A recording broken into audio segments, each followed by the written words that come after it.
ናቅፋው የጦር ሜዳ ውሎ።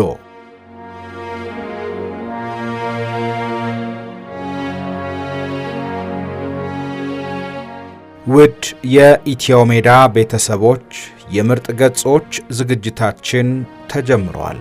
የዛሬው የምርጥ ገጾች ዝግጅታችን ስመጥሩ የጦር መሪ ብርጋዴር ጀነራል ተስፋዬ ሀብተማርያም ከጻፉት የጦር ሜዳ ውሎ መጽሐፍ ላይ የተመረጠ ታሪክ የሚቀርብበት ይሆናል። ውድ ቤተሰቦቻችን ዝግጅቱን መከታተል ስትጀምሩ ቻናላችንን ሰብስክራይብ በማድረግ እንድትጀምሩ በአክብሮት እንጠይቃለን።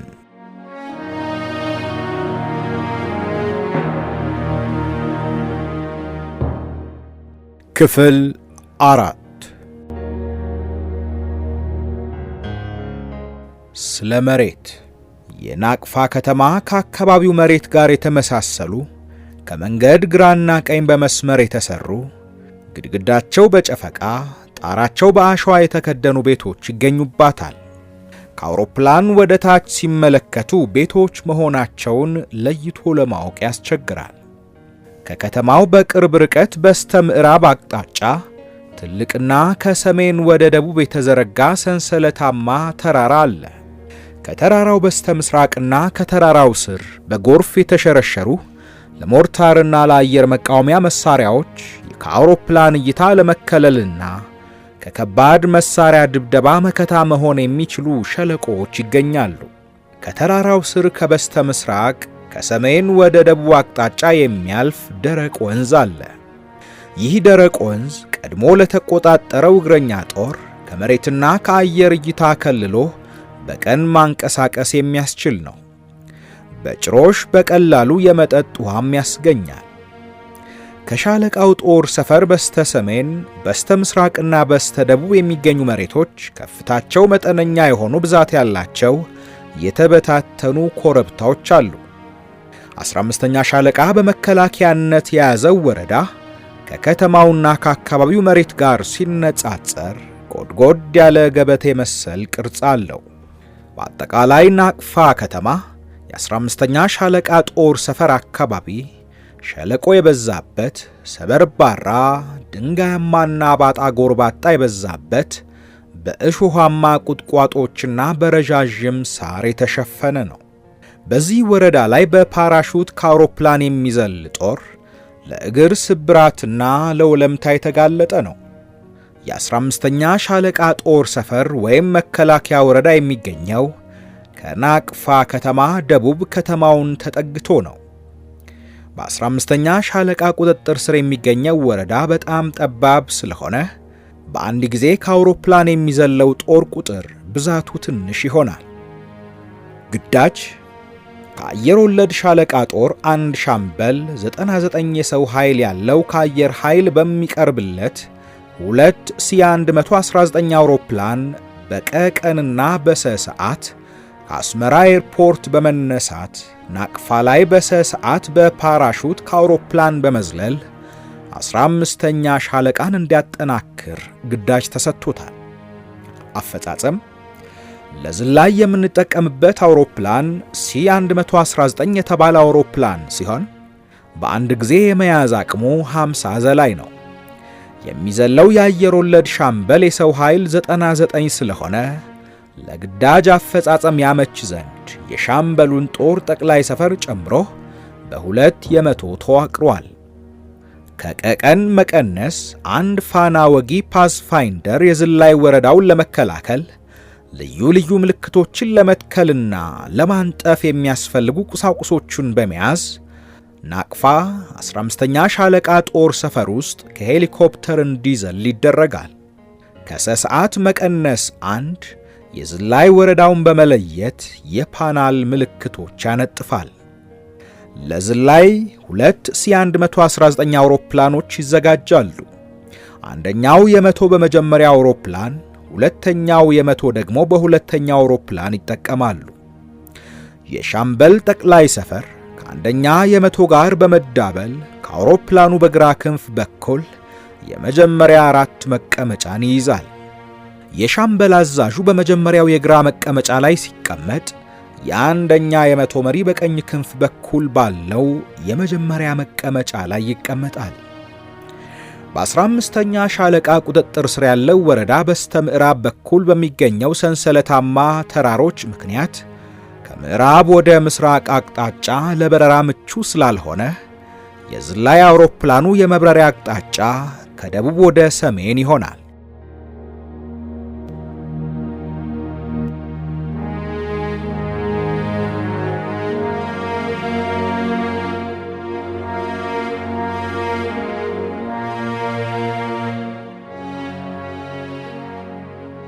ከደቡብ ሰሜን አቅጣጫ በ15ኛ ሻለቃ ቁጥጥር ስር ያለው ወረዳ ርዝመቱ ከ1000 ሜትር አይበልጥም። ከአንድ ምድብ የመጀመሪያ ዘላይ ከተመረጠው የዝላይ ወረዳ ውጭ ወጥቶ እንዳያርፍ ሲባል ከዝላይ ወረዳው ከመነሻ ነጥብ 100 ሜትር ገባ ወይም 1 ሰኮንድ ዘግየት ብሎ ከአውሮፕላን ሲወጣ፣ የመጨረሻው ሰው ደግሞ እንደዚሁ የዝላይ ወረዳው 100 ሜትር ሲቀረው ቀድሞ እንዲዘል ይደረጋል። በዚህ ስሌት ከ1000 ሜትር በአንድ ምድብ ውስጥ ያሉ ዘላዮች በሙሉ በተከለለው ዝላይ ወረዳ ውስጥ በእርግጠኝነት ለማረፍ እንዲቻል 200 ሜትር ለጥንቃቄ ይቀነሳል። ከጠቅላላው 1000 ሜትር 200 ሲቀነስ የሚቀረው 800 ሜትር ነው። በፓራሹት ከአውሮፕላን ሲዘለል በመቀራረብ ምክንያት አየር ላይ እርስ በርስ መጋጨትና መጠላለፍ እንዳይኖር ሲባል በሁለት ዘላዮች መካከል የ100 ሜትር ርቀት እንዲኖራቸው ይደረጋል።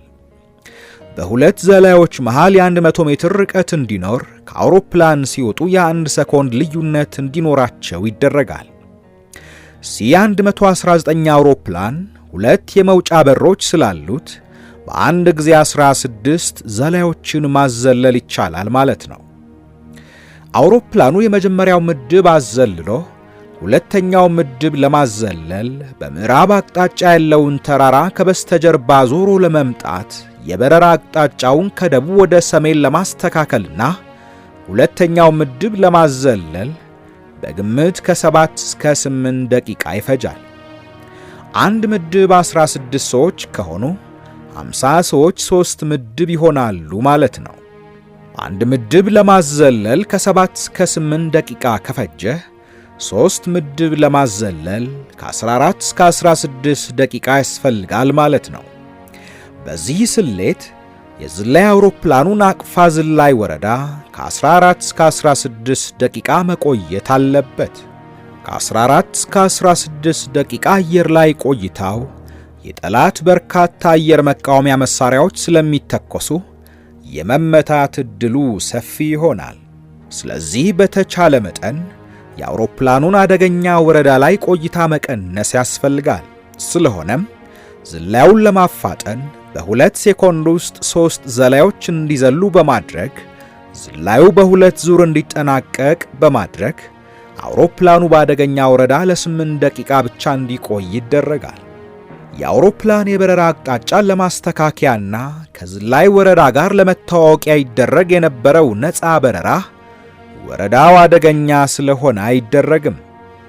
በመጀመሪያ በረራ የመጀመሪያ ምድብተኞች መዝለል ስላለባቸው አዘላዮች ከአውሮፕላን አብራሪዎች ጋር በመመካከር አብራሪው የዝላይ የበረራ አቅጣጫውን በነጭ ቤት በማስተካከል ለመዝለል እንዲዘጋጁ ታደርጋላችሁ።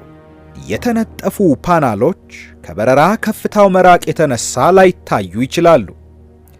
በጠላት ተጽዕኖ ላይነጠፉም ስለሚችሉ ጣሪያው ቆርቆሮ የሆነ ነጭ ግንብ ቤት እንደመነሻ ቋሚ ምልክት በመጠቀም አዘላዮች ከሁለቱም በር የመጀመሪያው ምድብ ማዘለል ትጀምራላችሁ። በአንድ ዙር ከግራ በር 13፣ ከቀኝ በር 12፣ ከአንድ አውሮፕላን በአንድ ጊዜ 25 ዘላዮች፣ ከሁለቱ አውሮፕላኖች 50 ዘላዮች በመጀመሪያ በረራ ይዘላሉ። በሁለተኛ ዙር በረራ በተመሳሳይ ሁኔታ ቀሪዎቹ 49 ዘላዮች እንዲዘሉ በማድረግ ጠቅላላ ዝላዩ በ2 ዙር ይጠናቀቃል። የፓራሹት አለባበስና ፍተሻ አየር ኃይል ግቢ ውስጥ ይፈጸማል። በተሰጠን ምድብ ቅደም ተከተል መሰረት አውሮፕላን ላይ ለመውጣት የአዘላዮች ትዕዛዝ እንጠብቃለን። የዕለቱ የአዘላዮች ኃላፊ ከአየር ኃይል ጋር ቀደም ብሎ በመገናኘት ለዝላይ የተመደቡትን አውሮፕላኖች በመረከብ የውስጥ ዝግጅት መሟላቱን ይቆጣጠራል።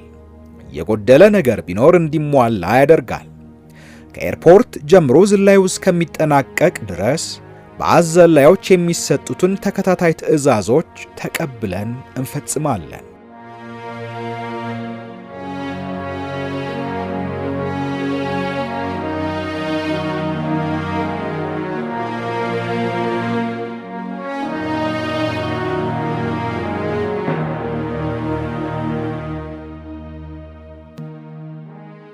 ማንም ሰው ከአዘላይ ሂድ የሚል ትዕዛዝ ሳይሰጠው ከአውሮፕላን አይወጣም። በተለይ አውሮፕላን በር ላይ ቆመው በመጀመሪያው ለመዝለል የሚዘጋጁ ሰዎች ቸኩለው እንዳይወጡ ጥንቃቄ ያደርጋሉ። ሁሉም ሰው ከአውሮፕላን እንደወጣ የፓራሹቱን መከፈት ሲያረጋግጥ ወደ መሰብሰቢያ ወረዳ አቅጣጫ የፓራሹቱን ጥብጣብ ስቦ በመያዝ አየር ላይ የፐ ምልክት ያለበትን ቦታ ፈልጎ ፓራሹቱን ወደ ፐ ምልክት ይመራል። የፐ ምልክት አየር ላይ ሆኖ ማግኘት ካልቻለ ወደ 2 ቆርቆሮ ቤቶች ያመራል። 2ቱ ቆርቆሮ ቤቶች የመሰብሰቢያ ወረዳችን ይሆናሉ። ስብራትና ወለምታን ለማስወገድ መሬት ላይ ስንቃረብ እግሮቻችንን አስተካክለን ከነፋስ አቅጣጫ ጋር አስተራረፋችንን በማስተካከል ቁጥቋጦና ቋጥኝ ድንጋይ እያስወገድን እናርፋለን። መሬት እንደደረስን በፍጥነት ፓራሹታችንን ከሰውነታችን አላቀን መሳሪያችንን ከከረጢት ውስጥ በማውጣት ራስን ለመከላከል እንዘጋጃለን። አካባቢያችንን በማጥናት ከለላና መከታ በመምረጥ በፍጥነት ቦታችንን አሻሽለን እንከላከላለን። በመዝለል ላይ ላሉ ገና መሬት ላልነኩ ሰዎች የቶክስ ሽፋን እየሰጠን ወደ እኛ ተጠግተው እንዲያርፉ እገዛ እናደርጋለን። የሻዕቢያን ቶክስ እየተከላከልን ወደ እነሱ በመጠጋት ቁጥራችንን ከፍ ማድረግና በቡድንና በጓድ እንደራጃለን። አካባቢያችንን በቁጥጥራችን ስር እንዳደረግን ከሌላው ቡድን ጋር በተለይ ከጓድ ከመቶ መሪና ከሻምበል አዛዥ ጋር ግንኙነት እንፈጥራለን። ጠላት ወረዳ ውስጥ ያረፈ ዘላይ ቢኖር ወገን ይዞታ ላይ ያረፉት የቶክስ ድጋፍ እየሰጡ እየተከላከለ ከወገን ጋር ለመቀላቀል ጥረት ያደርጋል። ዘላዩ በጠላት እጅ እንዳይወድቅና እንዳይማረክ አቅም የሚፈቅደውን ሁሉ ከወገን እርዳታ ይደረግለታል። የተሰዉና የቆሰሉ እግራቸው የተሰበረና ወለምታና ውልቃት የደረሰባቸው መንቀሳቀስ የማይችሉትን ወገኖቻችንን በጠላት እጅ እንዳይወድቁ የጠየቀውን መስዋዕትነት እንከፍላለን። በወገን ጦር ስር ያሉትን ሕክምና የሚያገኙበትን መንገድ እንፈጥራለን። የመቶ መሪዎች ከሻምበል አዛዣቸው ጋር በፍጥነት ግንኙነት በመመስረት ወቅታዊ መረጃ ለሻምበል አዛዡ በሚስጥር ሰነድ በመጠቀም ሪፖርት ያቀርባሉ። የሻምበል አዛዡ ከ15ኛ ሻለቃ አዛዡ ጋር ግንኙነት ይመሰርታል።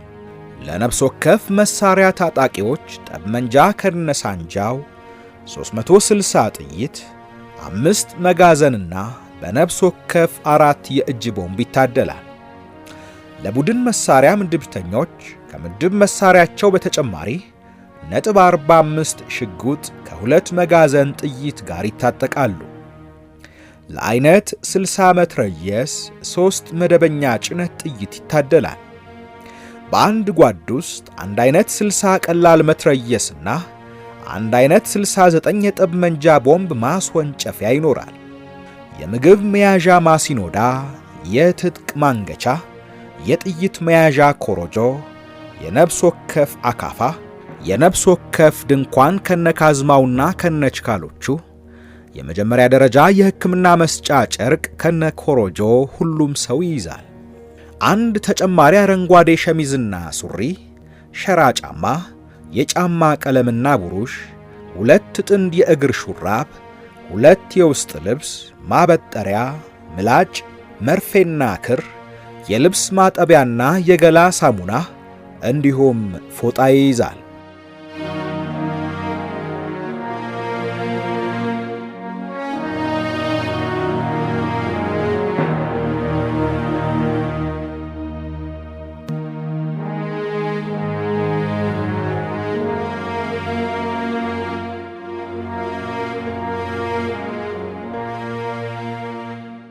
የዝላይ ፓራሹት። እያንዳንዱ ዘላይ አንድ ቲ10 የአሜሪካ ስሪት የሆነ የዝላይ ፓራሹት ከነ ተጠባባቂው በአስጠቅላዮችና በአዘላዮች ተቆጣጣሪነት በ1902-1969 ዓመተ ምህረት ከ0800 እስከ 1200 ሰዓት ባለው ጊዜ ውስጥ ተጠቅልሎ ይዘጋጃል። ዘላዮችን በምድብ በማደራጀት በአንደኛና በሁለተኛ አውሮፕላን የሚጠቀሙ ምድብተኞች የአውሮፕላን አገባብ ቅደም ተከተልና የግራና የቀኝ በሮች ተጠቃሚዎች በመለየት የዘላዮች ማኒፌስቶ የዝላይ ቅጽ ይሞላሉ። የእያንዳንዱ ፓራሹት መለያ ቁጥር በዘላዩ ስም ወይም በተጠቃሚው አንጻር ይመዘገባል። ለመሳሪያ የግጭት መከላከያ ከረጢት፣ ለሬዲዮና ለመድኃኒቶች ማዘለያ የግጭት መከላከያ ከረጢቶች ከግምጃ ቤት በሚመለከታቸው ሙያተኞች ወጪ ይሆናል። መገናኛ ለሻምበል አዛዡና ለሁለቱ የመቶ መሪዎች መጠቀሚያ 3 PRC 77 የቅርብ ርቀት መገናኛ ራዲዮኖች ከበቂ ባትሪ ጋር የመገናኛ ሰራተኞች ከግምጃ ቤት ወጪ አድርገው ይይዛሉ። አለባበስ አረንጓዴ ሸሚዝና ሱሪ ከዝላይ ጥቁር ቦቲ ጫማ ጋር ይሆናል። የዝላይ ሄልሜት የብረት ባርኔጣ ይደረጋል። ከፓራሹት በሚስማማ ሁኔታ የፈረስ ኮቴ ይዘጋጃል። የሕክምና ሰራተኞች ለወባ፣ ለተቅማጥ፣ ለትኩሳት፣ ለራስ ምታት፣ ለስብራትና ለወለምታ የሚጠቅሙ በቂ መድኃኒቶች ከሻለቃውና ከክፍለ ጦር የሕክምና ኃላፊዎች ጋር በመመካከር ወጪ አድርገው ይይዛሉ። ቃሬዛ ለዝላይ አመች ስላልሆነ ቁስለኛ መታዚያ ጥብጣቦች ይያዛሉ። አመጋገብ የ72 ሰዓት የውጊያ ቀለብ ደረቅ ራሽን ይታደላል። 2 የውሃ ኮዳ ውሃ ተሞልቶ ይያዛል። ጦሩ ሰፈር ከመልቀቁ በፊት ትኩስ ምግብ ተዘጋጅቶ ይመገባል። ትራንስፖርት ከአየር ወለድ ጦር ሰፈር ወደ አየር ኃይል ግቢ መሄጃ 6 ኦራል መኪና ይዘጋጃል። ሁሉም ሰው ፓራሹቱን በፓራሹት መያዣ ሻንጣ ውስጥ አድርጎ ይዞ መኪና ላይ ይወጣል። የፓራሹት አለባበስና ፍተሻ አየር ኃይል ግቢ ውስጥ ይሆናል።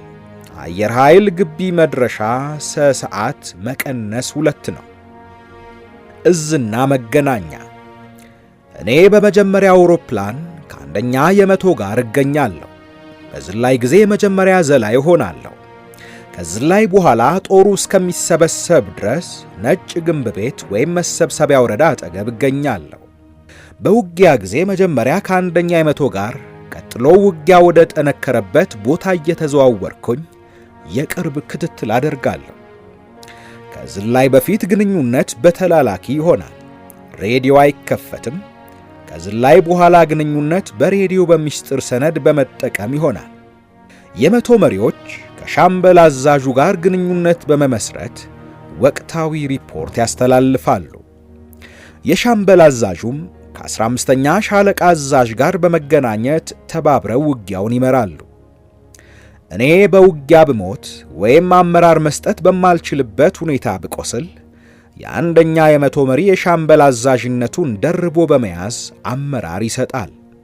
ጥያቄ ወይም አስተያየት ካለ ለመቀበል ዝግጁ ነኝ በማለት አጠናቀቅኩኝ።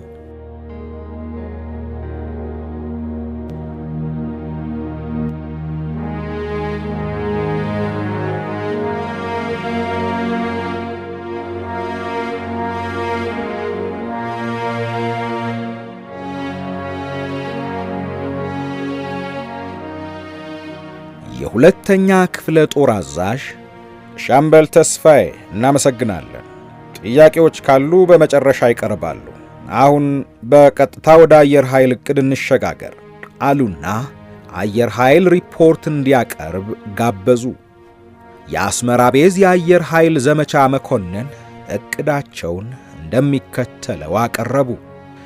የአየር ኃይል ዘመቻ መኮንን የውጊያ ዕቅድ አየር ኃይል የአየር ወለድን ጦር ለማዘለያ የሚያገለግሉ እያንዳንዳቸው 50 ዘላይ የመጫን አቅም ያላቸው 2 C119 አውሮፕላኖችን ለዝላይ ከሚያስፈልጉ ቁሳቁሶች ጋር አዘጋጅቷል። እያንዳንዱ የዝላይ አውሮፕላን የትራንስፖርት አውሮፕላን በአየር መቃወሚያ መሳሪያዎች ተመቶ ጉዳት እንዳይደርስበት፣ የዝላይ ግዳጁ እንዳይደናቀፍ፣ የጠላት እግረኛ ጦር በዘላዩ ጦር ላይ መሬት ከመንካቱ በፊት ማጥቃት እንዳይሰነዝርና አልሞና አነጣጥሮ እንዳይተኩስ የጠላትን ራስ ለማስቀበር አየር ኃይል አንድ ስኳድሮን F5 ተዋጊ ጀት አውሮፕላኖች ተመድበዋል። ለተዋጊ ጀት አውሮፕላን የሚሆን በቂ ነዳጅ፣ ቦምብና ለመትረየሶች የሚሆን በቂ ጥይት ይመደባል። የጥገና ክፍል የተፋጠነ የጥገና አገልግሎት መስጠት እንዲችል በቂ ሙያተኞች ከሚያስፈልገው መለዋወጫ ዕቃዎች ጋር ዝግጁ ናቸው። ኤርፖርት አካባቢ የሚፈጠር ማንኛውም አይነት የእሳት አደጋ ለመከላከል እንዲቻል የእሳት አደጋ ክፍል በተጠንቀቅ ሆኖ ይጠብቃል። ከአስመራ ኤርፖርት ውጪ ለሚፈጠረው ችግር ፓይለቶቻችንን ለመርዳት እንዲቻል የነፍስ አድን ፈጥኖ ደራሽ ቡድን ከአንድ ሄሊኮፕተር ጋር በአንደኛ ደረጃ ተጠንቀቅ ሆኖ ይጠብቃል። የዝላይ ወረዳውን በቁጥጥር ስር በማድረግ የማጓጓዣ አውሮፕላን ያለ ስጋት ዝቅ ብሎ መብረር እንዲችል አንድ ስኳድሮን ተዋጊ ጀት አውሮፕላን በሁለት ቡድን በማደራጀት ከሰዓት መቀነስ 10 ደቂቃ ጀምሮ ዝላዩ እስከሚጠናቀቅ ድረስ በማፈራረቅ ያለ ማቋረጥ ናቅፋ አካባቢ አየር ላይ ሆኖ የጠላትን እንቅስቃሴ ይቆጣጠራል። ሁለተኛው ቡድን ነዳጅ ሞልቶ ጥይትና ቦምብ ጭኖ አስመራ ኤርፖርት በተጠንቀቅ ሆኖ ጥሪ ይጠባበቃል። አንደኛው ቡድን የዝላይ ወረዳና አካባቢውን በቁጥጥር ስር ለማድረግ አየር ላይ በማንዣበብ የጠላት እግረኛ ጦር እንቅስቃሴና የአየር መቃወሚያ መሳሪያ ተኩስን ይቆጣጠራል። ኢላማ ሲያጋጥመውም ይመታል። ቢ119 አውሮፕላን ዘላዮችንም ጭኖ ከአስመራ ኤርፖርት ተነስቶ ናቅፋ እስከሚደርስ ድረስ በተዋጊ ጀቶች ይታጀባል። ከዝላይ በኋላ አየር ወለድ ከ15ኛ ሻለቃ ጦር ጋር በጋራ ለሚያደርገው ውጊያ ያልተቋረጠ የአየር ድጋፍ ይሰጣል። ቀቀን መቀነስ 1 ለሚደረገው የፋና ወጊ ዝላይ አንድ ሄዊ ሄሊኮፕተር ይመድባል። ፋና ወጊው በሚዘልበት ጊዜ በጠላት እንዳይመታ በተዋጊ ጀት ይታጀባል። ለግዳጅ መፈጸሚያ የሚሆን ነዳጅ፣ ቦምብና ጥይት በግምጃ ቤታችን በቂ ይገኛል። የጥገና ሙያተኞች ከአስፈላጊ መለዋወጫ ዕቃዎች ጋር ተዘጋጅተዋል በማለት አጠናቀቀ። የክፍለ ጦር አዛዡ በሁለቱ ክፍሎች ስለቀረበው የናቅፋ ዝላይ ዝግጅት ጥያቄና አስተያየት ካለ ቤቱን ጋበዙ። በመረጃ ላይ ያተኮረ፣ በተለይ የሚስጥር አጠባበቃችን በጣም ደካማ እንደሆነ፣ የዋህነት እንደሚያጠቃን፣ ሰውን ከመጠን በላይ እንደምናምን፣ ስናወራ ቦታ እንደማንመርጥ ከቤቱ ተሰንዝሯል። አሁንም የምናደርጋቸው ዝግጅቶች የሚስጥር ጥበቃ አይደረግላቸውም። ስለ ናቅፋ ዝላይ ሚስጥርነቱ ለኛ ነው እንጂ ለጠላት ወኪሎች አይደለም። እነሱማ እኛ ከምናውቀው በላይ ያውቃሉ በማለት በመረጃ አሰራራችን ላይ የሰላ ሂስ ተሰንዝሯል። በዚህ መሰረት የአስተያየትና የጥያቄ ስርዓቱ ተጠናቀቀና ወደ ጦር ሰፈራችን ተመለስን።